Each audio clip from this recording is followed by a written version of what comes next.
人总是想要被这个世界记住。美和漂亮也不是一个概念，在艺术家这个层面，肖像可能只是作为一个母题而已。他来找你创作，还是希望你能画出你心中的他。我们上次聊到 Andy Warhol， 中间有提到他有一段时间大量的接委托的一些肖像画。你一提到肖像画，你脑海里蹦出来的作品是什么？肖像画，别犹豫。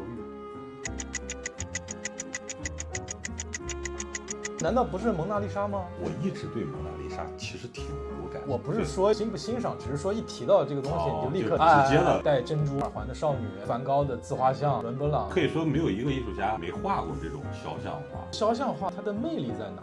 因为你画的是人，大家也知道画画这个东西，有时候会说身上画传不传神，就是人的一种精神内核。这个是不是普遍人类的一个心理啊？就是人总是想要被这个世界记住，记忆是最可贵的一笔财富。古代的绘画或者雕塑来说，留下来都是一些王公贵族，在历史上甚至能留下记载的这样的人物。今天很容易，人人都可以自拍，把自己的肖像留在云里面、数据端里。整个人类一直都在寻找我们到底是谁。大家可能会通过方方面面去观察自己，比如说像摄影的，其实我一直没有特别理解，比方说一些以拍 portrait 见长的一些大师，他拍出来的那个人跟你拍的、跟他拍的有什么不一样？我引用以前佳能公司的总裁，他曾经说一个很经典的话：摄影和拍照是两个不同的概念。回到刚才我那个问题，就是有没有具体的拍肖像的 Peter Lindbergh， 他的肖像特别多是以黑白做的，很厚重。他还有一个最大的特点就是他从来不修。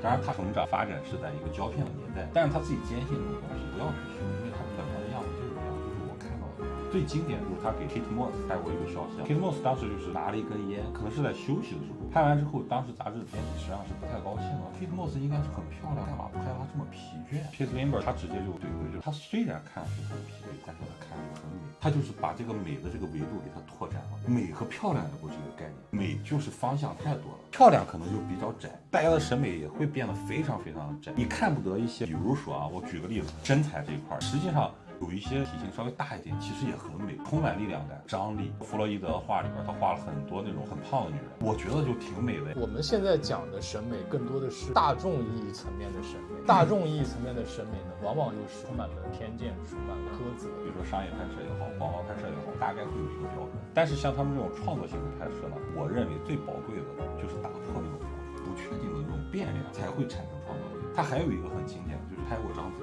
怡，一提这个名字，大家会想很漂亮，它的荧幕的形象。对，我们会有一个先入为主的一个标准。当你去看 Peter Lindbergh 拍的章子怡的时候，你发现他拍这么老，这么憔悴，但是 Peter Lindbergh 所有的作品，这个语言是一致的，他拍的所有人都是非常独特的存在于他的摄影作品当中。摄影跟时尚总会有一些联系，他从来都把时装这个东西当成时装去拍。他说这个东西只是我的一个道具。说到绘画也是，比如说受邀去画肖像，那你到底是画的是他，还是画的是你的作品？其实他来找你创作，还是希望你能画出你心中的他。弗洛伊德跟 Francis Bacon 他们也要互画，最近刚拍出去 Bacon 画的弗洛伊德。Bacon 的肖像那是完全是表达他自己内心的。说实话，我有点欣赏不来，我就觉得有这么扭曲吗？我是可以理解他的作品，我明白。但是呢，从我个人感受来看，我还是喜欢视觉上首先给你带来一些愉悦感的东西。艺术里面有一大部分人表现是黑暗、扭曲、压抑。其实你刚才说到你感受到的紧张、压抑，甚至有恐惧，有可能在另外一个层面也是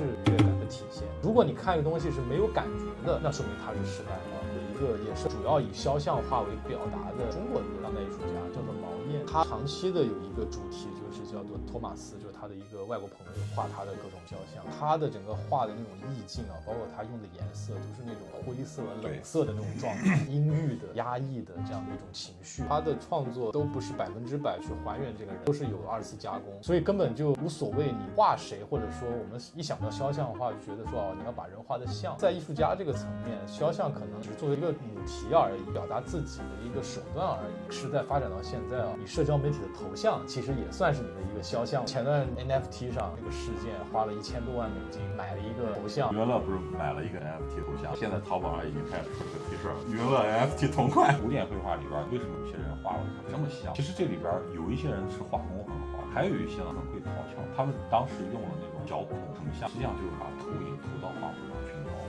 当时这个事情引起了很多的争议，大卫霍肯尼也提到过这个事情，他是接受的，他觉得你只是借助了一个工具作画而已。后来通过小孔成像这个原理发明了照相机，安格尔对这个照相机就是非常嗤之以鼻，他说这个东西就是个妖术，他本来就已经是古典写实天花板了，出来一个相机可能拍的比他细节还要丰富。摄影技术发明了这么多年，一直在喊绘画一词，但到现在绘画还是有它独特的魅力跟它的生命力在的。摄影和绘画这种讨论，最终是以摄影退出这个议题为一个终点。摄影到今天来说，也还没有完全被所谓的艺术圈去认可它的价值。最直观，从拍卖行情来看的话，一幅照片跟一幅画来说，那永远还是一幅画它的价值体现的。所以安迪沃霍聪明就聪明在这儿。所以你现在开始画画了，放下相机，拿起画笔。安迪沃霍聪明的地方，他创作其实一开始介入媒体是摄影，最后用丝网印刷的方式二次创作这个消息。这集讲肖像画，最后就收在老王最近的肖像画的创作上吧。内西区弗洛伊德。